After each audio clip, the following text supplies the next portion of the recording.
Picture this. The great outlines of the Manhattan Project are well known. But fewer people realize that before the atomic bomb, there was the atomic reactor. Its construction in 1942 was nothing short of an engineering triumph. But, in hindsight, also a reckless gamble. One might imagine a nuclear reactor as a complex machine. In principle, however, it is disarmingly simple. Pack enough fissile material, uranium-235 or plutonium-239, into a small enough space. Slow the neutrons with a moderator such as graphite or heavy water, and a chain reaction begins. In a bomb, this reaction is explosive. In a reactor, it can be controlled if one is careful. But in 1942, this was only theory.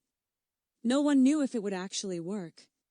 And so, beneath the stands of a squash court at the University of Chicago, in the heart of a city of nearly 3.5 million people, Enrico Fermi and his team built the world's first nuclear reactor. Chicago Pile 1. It was astonishingly crude. A pile of graphite bricks and uranium blocks. 8 meters across, 6 meters tall. There were no detailed blueprints. No protective shielding, no cooling system. Its control rods were nothing more than wooden planks, with cadmium sheets nailed on. And yet, on December 2nd, 1942, 42 witnesses gathered nervously in that squash court. Some stood ready with buckets of cadmium sulfate, their last desperate measure in case the chain reaction ran out of control. At 3:25 p.m., the control rods were slowly withdrawn. Neutron counters clicked faster and faster. The pile went critical. For the first time in history, a self-sustaining nuclear chain reaction had been achieved. It lasted 4.5 minutes, producing half a watt of power, just enough to light a small flashlight.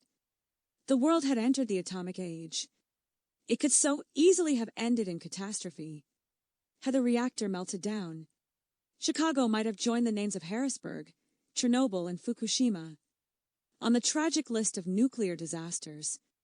But instead, on that freezing December day, humanity glimpsed both the peril and the promise of atomic power.